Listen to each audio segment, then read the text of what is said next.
Hey, how's it going?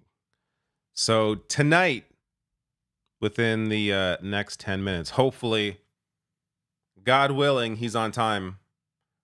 Joe Biden often is not on time for his speeches, but hopefully, this one, he's on time. Supposed to begin at 8 p.m. Eastern Time. Discussing, so I'm reading a video game chat right now. I'll read your chat in a sec.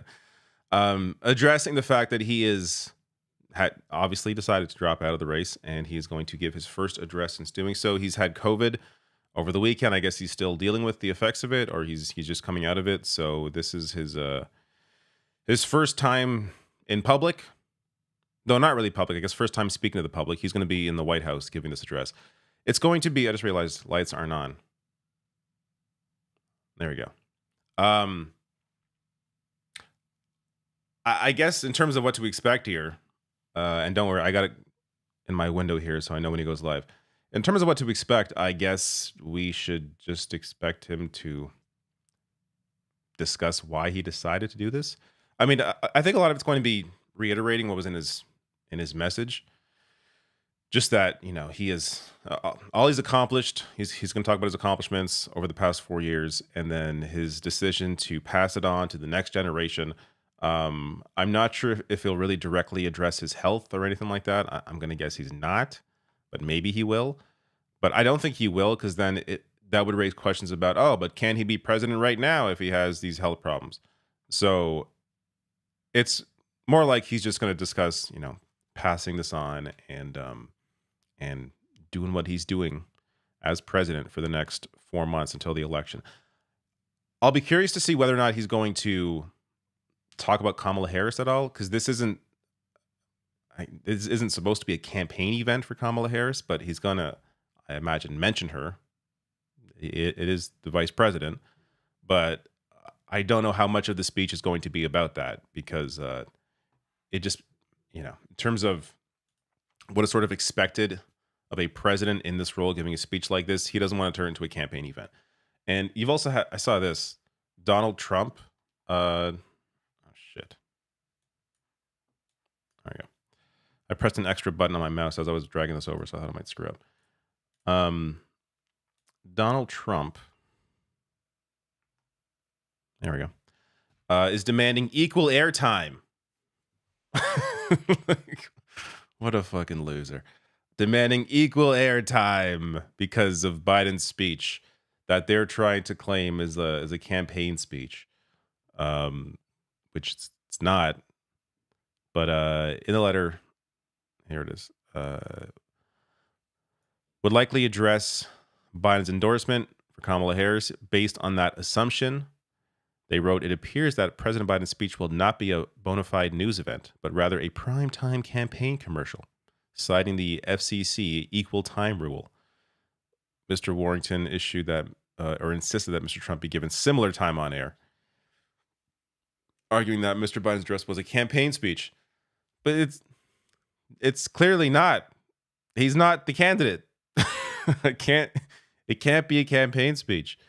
Regardless, I guess we'll see how much or how little Kamala Harris gets mentioned. I can't imagine it's going to be a lot of the speech, but we will see. So I got two here. Help me decide which one I should go with here. The White House feed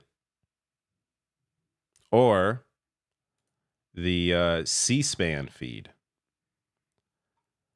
I think I'm leaning towards the C-SPAN feed because they tend to have a better camera angle, though it should be the same camera for a speech like this from the Oval Office. So I think it's from the Oval Office. Yes, it is. So it shouldn't matter. But we'll see. This is the only one that's live right now, so I will leave it on here when we know when it happens.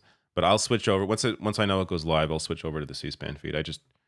Nothing's happening right now in the C-SPAN feed, so not going to bring it up yet. There was a question earlier that was not related to this at all, but I want to read it. Sohaib Quasi says, David, do you believe in the rumors for GameCube Switch online controller?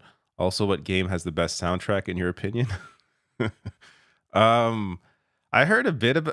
I think if they're going to do GameCube, they're going to wait till Switch 2. I think they'll introduce that for the next console.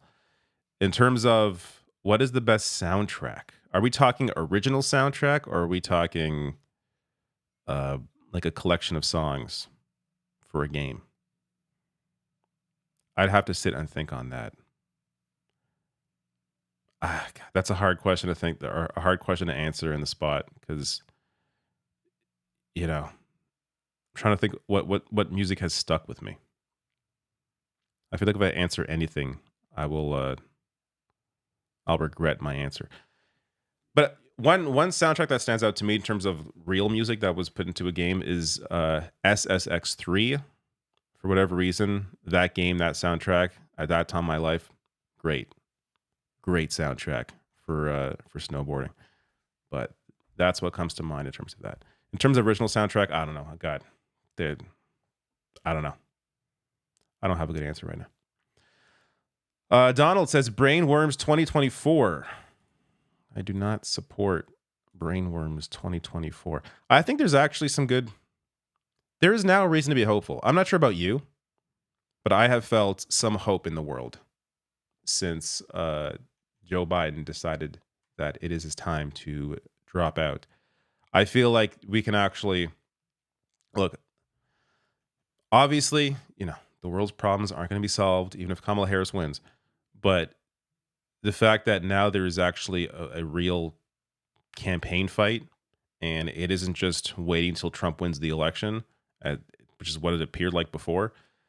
There is some reason to be hopeful that things can, uh, at the very least, the bleeding can stop, maybe, in terms of the right and all that garbage.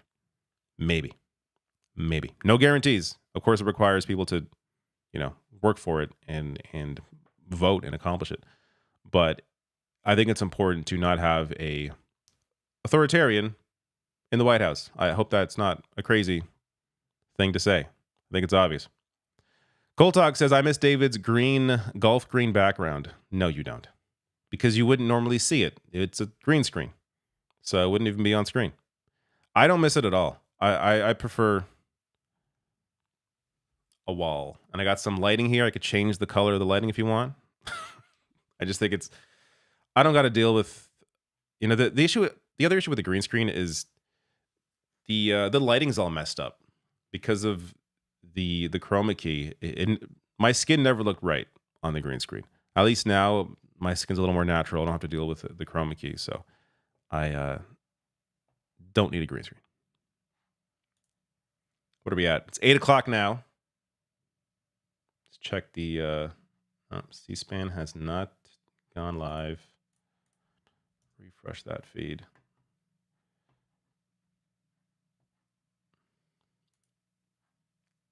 Nobody has gone live. All right.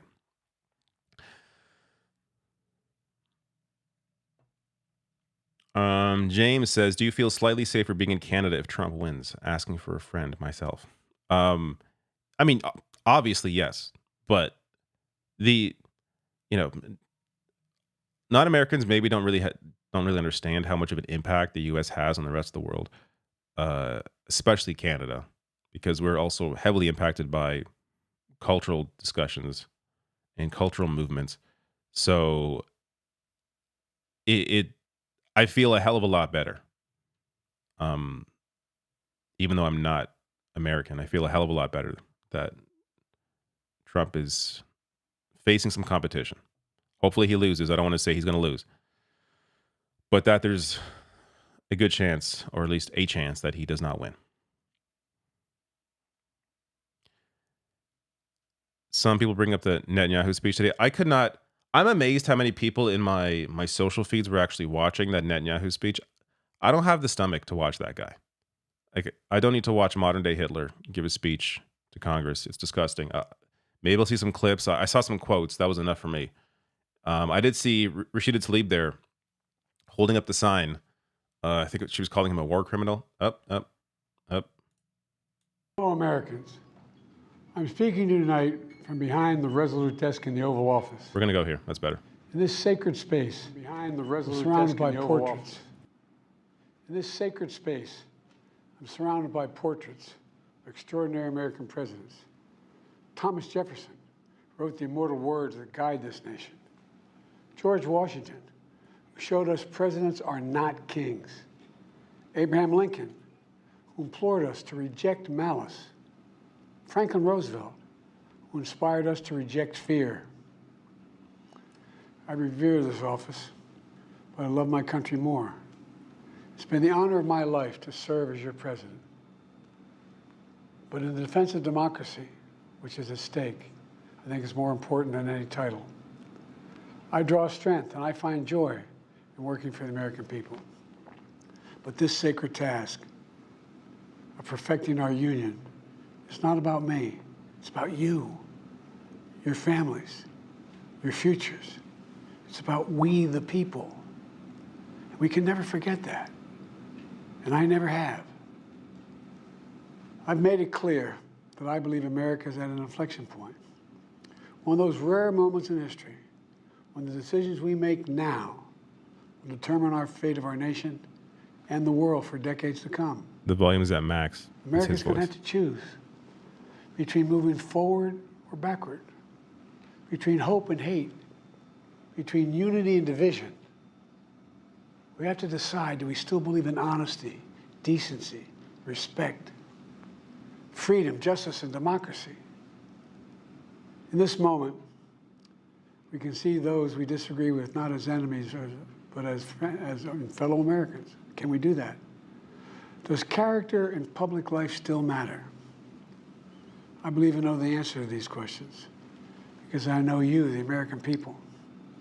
And I know this: we are a great nation because we are good people. When you elected me to this office, I promised to always level with you, to tell you the truth. And the truth, the sacred cause of this country, is larger than any one of us. And those of us who cherish that cause, cherish it so much, a cause of American democracy itself, must unite to protect it. You know, in recent weeks, it's become clear to me that I need to unite my party in this critical endeavor. I believe my record as president, my leadership in the world, my vision for America's future, all merited a second term.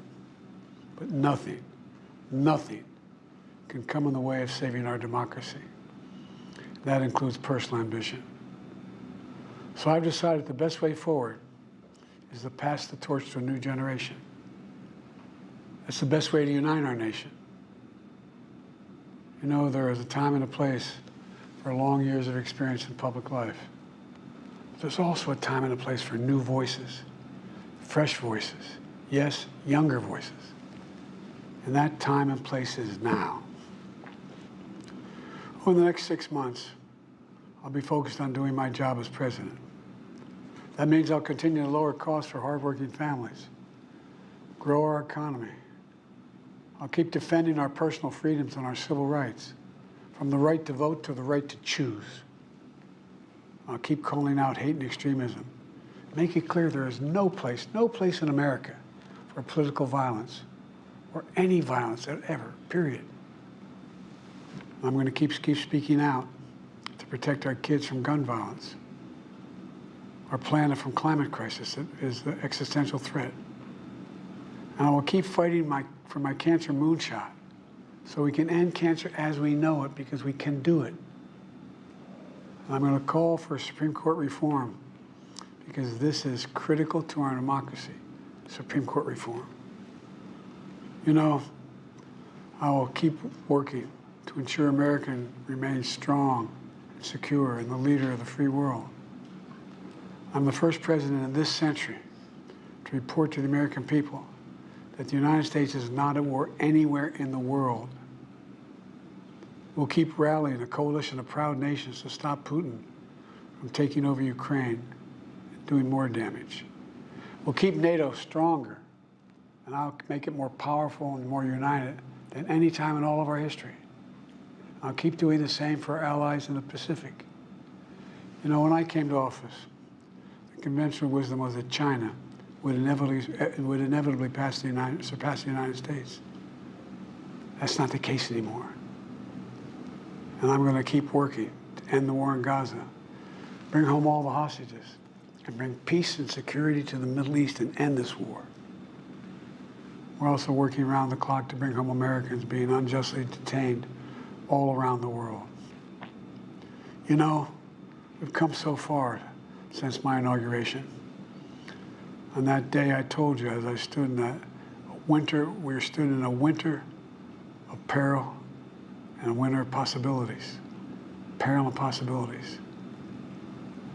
We were in the grip of the worst pandemic in the century, the worst economic crisis since the Great Depression, the worst attack on our democracy since the Civil War. But we came together as Americans, and we got through it. We emerged stronger, more prosperous, and more secure.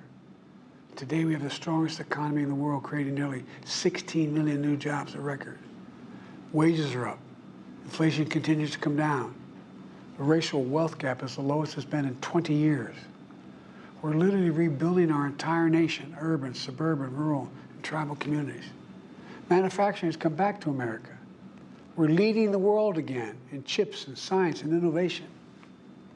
We finally beat Big Pharma after all these years to lower the cost of prescription drugs for seniors. And I'm going to keep fighting to make sure we lower the cost for everyone, not just seniors.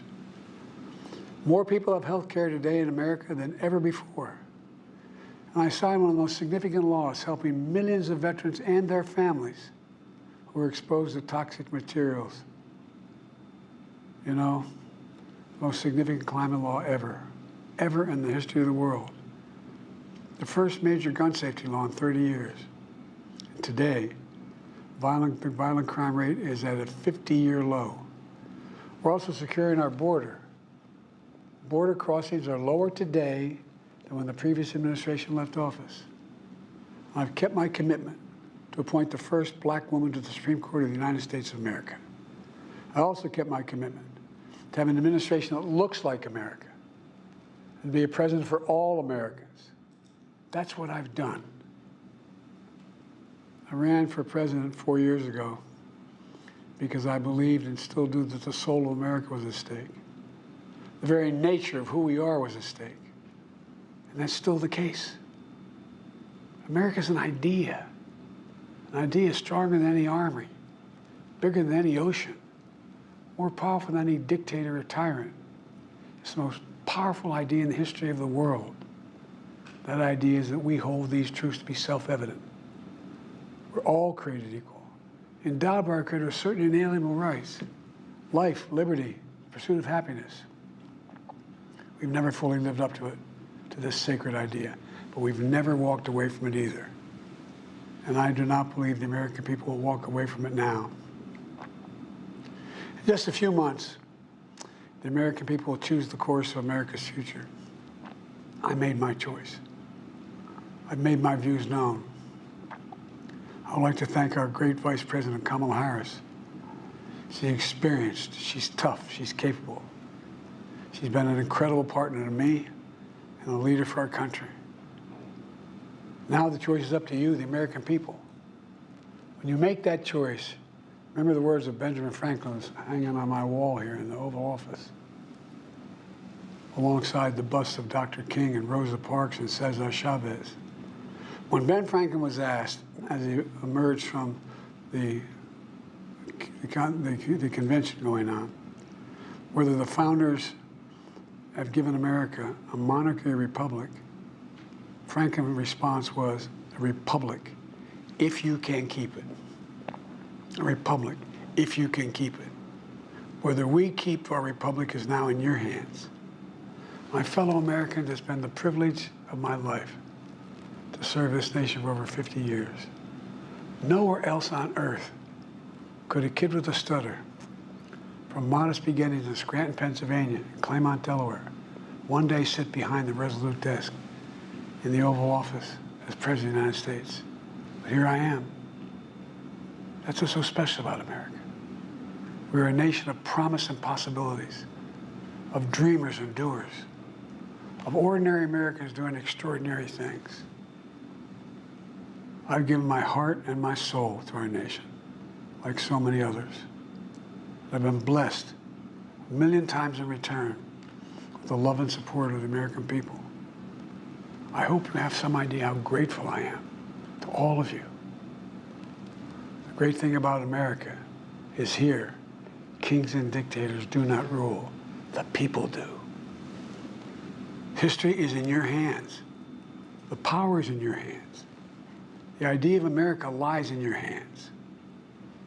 We just have to keep faith, keep the faith, and remember who we are. We're the United States of America, and there's simply nothing beyond our capacity when we do it together. So let's act together, preserve our democracy. God bless you all, and may God protect our troops. Thank you. That was President. All right. That's pretty much what I said would happen. That he would just briefly talk about his record, not talk too much about Kamala Harris because it's not a campaign event. He's just mentioning pass it on to the next generation. And there you go. Didn't give too many details in terms of why he decided to pass it on to the next generation, but it's obvious. He was losing terribly in the polling, and he just is not up for it.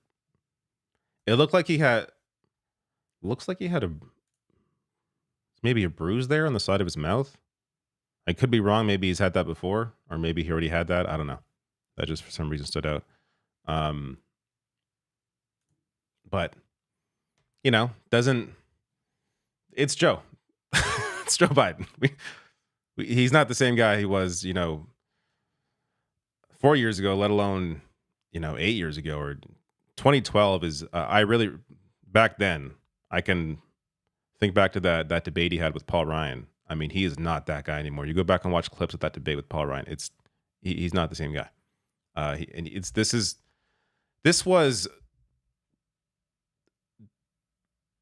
obviously the right thing to do, but in terms of the egos that these people have, and of course Joe Biden has an ego, it has to be hard to come to terms with this. I think it's hard for anyone to come to terms with the fact that age has caught up to them and they simply can't do what they used to be able to do. It's even harder if you're a politician, where so much of your life is caught up in the spectacle and, goddamn president. I mean, this is a massive position. That isn't to ignore some of the obvious faults, especially over the past year. I mean, his position on Israel is it's disgusting. It's indefensible. The fact that he still is defending the right-wing Israeli government, the fact that there are any weapons at all being provided by the U.S. government to Israel during this genocidal campaign against Gaza, it's disgusting. So it's important not to lose sight of that.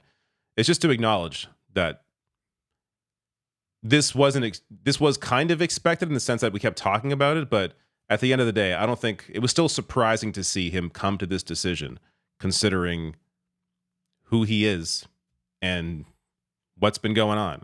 The fact that he even felt the need to run in 2020, I think,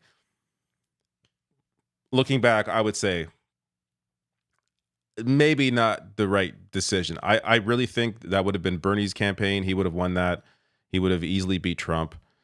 And we could be looking at a different situation right now globally. But regardless, Biden did beat Trump. He was the guy to do it. And he's doing the right thing by stepping down and passing it on. He also mentioned, he did mention that he's going to support Supreme Court reform.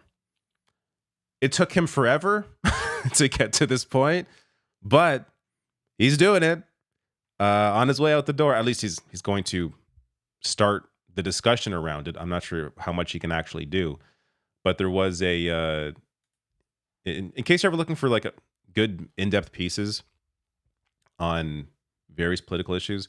I mean, there's several good sites, but the American Prospect, prospect.org, always has a good breakdown of, especially when he gets into the weeds of this kind of thing. Let me see if I can bring up this article.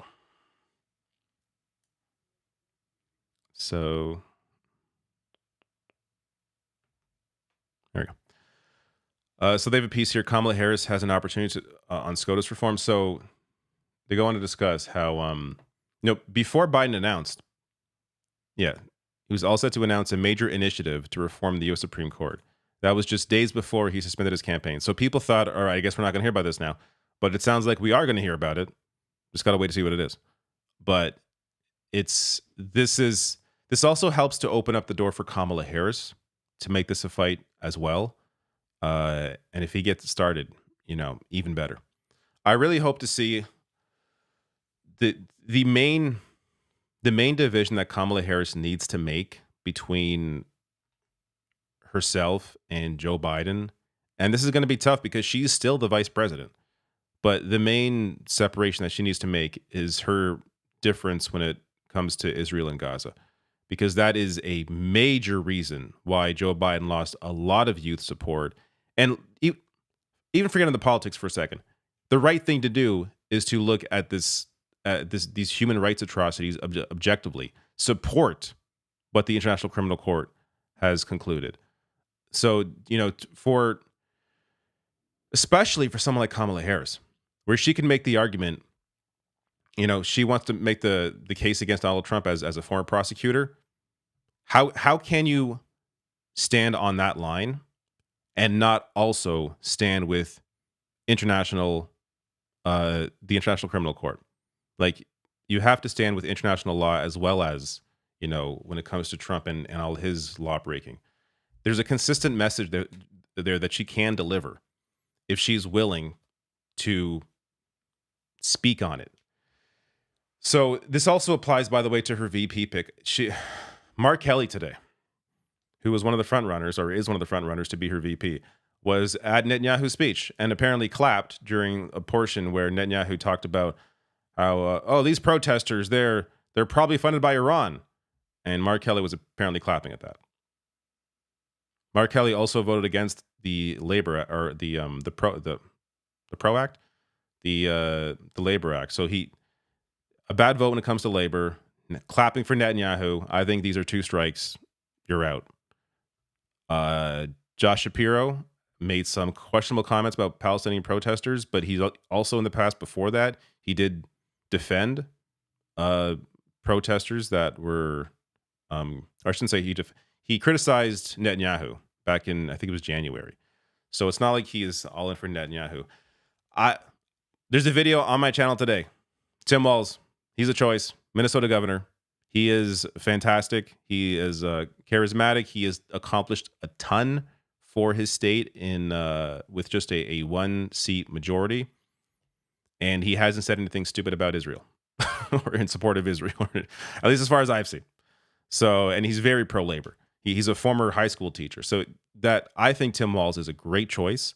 And he also freaked out Trump. He's the only guy I think so far that I've seen Trump go after, because Tim Walz was on Fox News and Trump was like, why is this guy on Fox News? So it pissed Trump off. If it pisses Trump off, that means it's working. Tim Walz, I think, is the choice that should be made. Andy Bashir has been floated as well. I think Andy Bashir is probably a fine choice. I don't find him to be as... It depends how much Kamala Harris wants to rely on her running mate for campaigning. Bashir is fine. I don't think he's as charismatic as Walz is, but I also don't think the VP pick is really it matters for the campaign. I don't think Kamala Harris is going to be like Joe Biden and leaving partway through a term, or I should say, after her first term.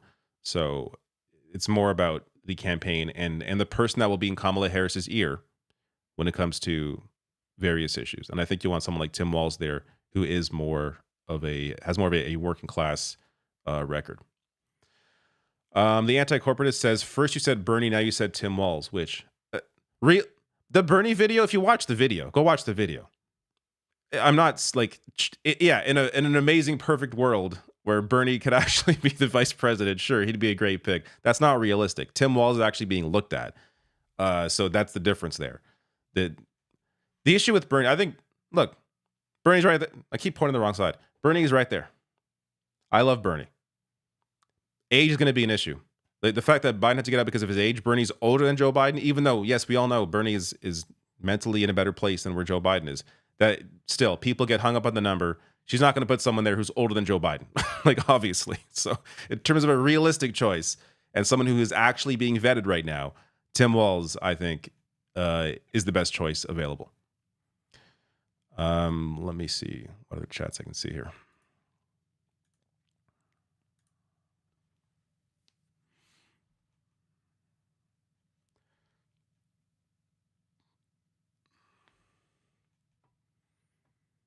Someone says JB Pritzker.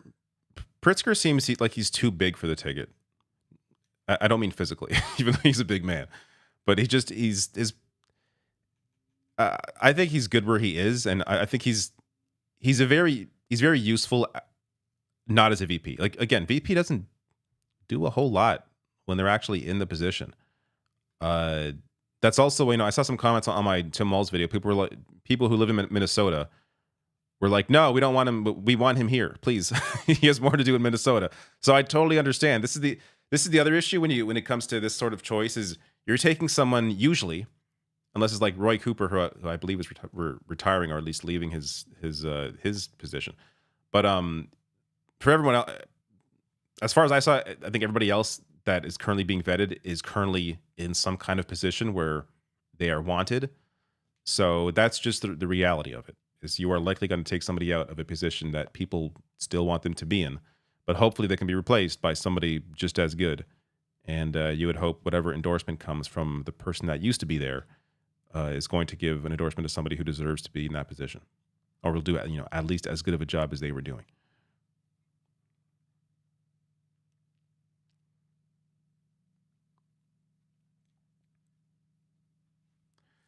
Angela says, need someone who is younger than 55? I don't think so. Tim Walz is the same age as Kamala Harris, which is interesting. Like, you would not think that looking at them side by side. But no, you don't need someone younger than 55. But as long as the person is capable in their role, I don't know why the number matters. Unless the number is, over 75, then maybe it does matter. But 60 is not old. Sorry. Maybe it used to be 50 years ago, but I don't think 60 is old anymore. And I want to clip myself saying that, by the way, and play it back to myself when I'm 60. So I don't feel so bad about it. But 60 is not old.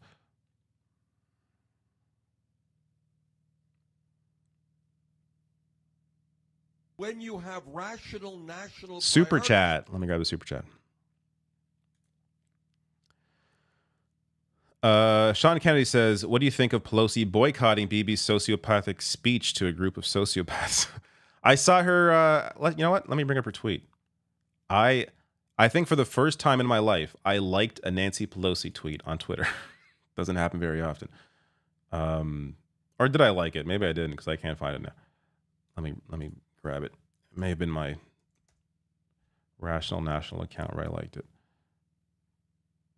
Here we go. This shows you, by the way, pressure works. These protests work. The polling works.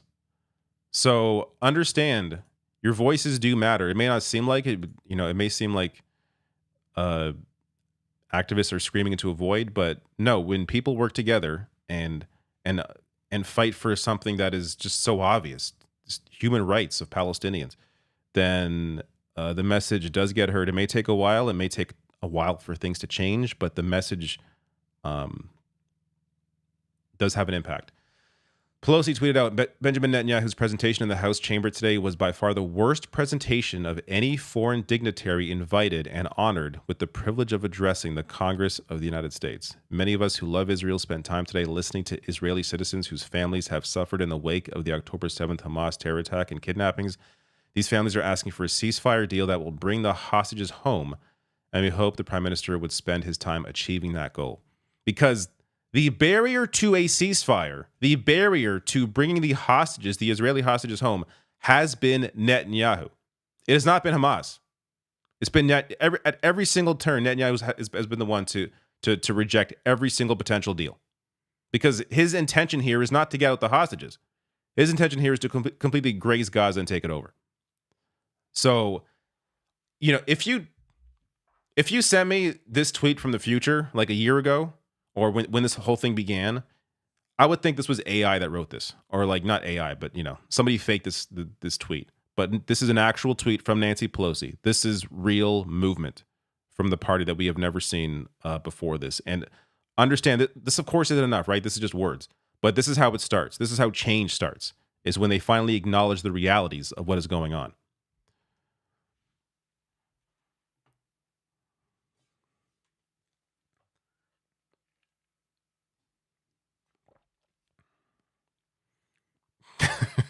AI in the chat says, yes, I wrote it.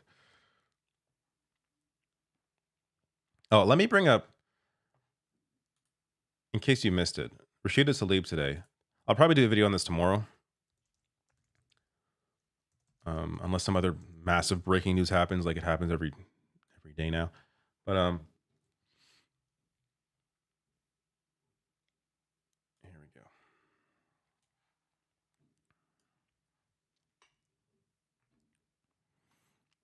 Rashida Tlaib went to the speech. She was actually there, but held up a sign calling him a war criminal. Stared down evil to his face the entire time, protesting him, wearing a Palestinian flag pin as well. This is awesome to see this. Like, this is the kind of This is the kind of image that people are going to look back on. And Rashida Tlaib, to me, is I by I, I'm not sure by far, or maybe by far, but I think clearly the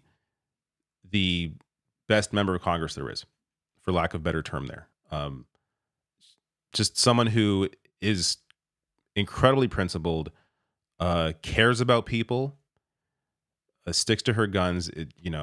Is the one that is the most focused on human rights. So the one that I think has, in terms of members of Congress that were once activists and joined Congress, and a lot of them. To be fair, there was sort of, if you want to get anything done, you have to sort of acclimate. Not on every issue. I'm not saying give in. I'm not saying take money, but you have to work with people if you want to actually pass anything. But Rashida Tlaib, I think, is the one that has stayed closest to an activist while still being within the halls of Congress. It's impressive, because not many people are able to stay this principled, do what she's doing after they're in. And of course, yeah, she has direct connection to Palestine with family, but even apart from that, even apart from this issue, just generally, she is somebody who I feel like has always really been passionate about helping people, and really caring about those that are not as privileged.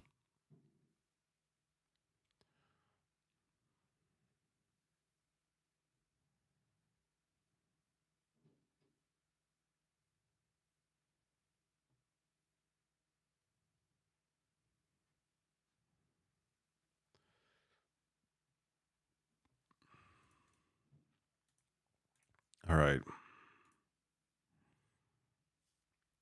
There is another message. Sean Kennedy, thank you for your super chat. Says pressure does work. So grateful to America's youth. Yeah, I feel very good about Gen Z, and millennials, just in terms of, but I'm saying Gen Z in particular because I remember being, in high school and just not knowing shit all about what was going on in the world.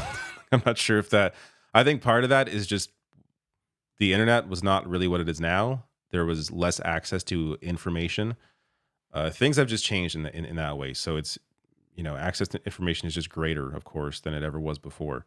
But regardless of the reasoning, regardless of the context, the fact that younger people are so much more engaged and activated in a way that they haven't been is very encouraging for the future.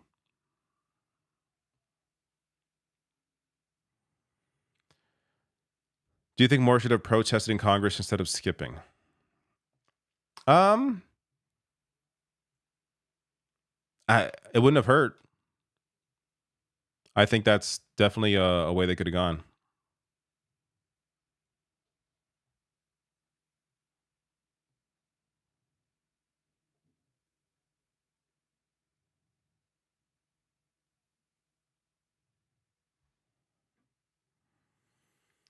All right. I think we're good. Not much else to say. Thank you all for showing up for Biden's speech. And in case you don't normally show up on Thursday nights, tomorrow, Thursday, 8 p.m. Eastern Time, on this channel will be the weekly Leftist Mafia podcast. It is the first time that we are doing a podcast since Joe Biden decided to withdraw and endorse Kamala Harris. So I feel like the feeling tomorrow, the mood is going to be a little different than usual. I feel like the past, let's be honest, really since the beginning of our podcast, the mood hasn't always been positive. I think things are going to feel a little better this time.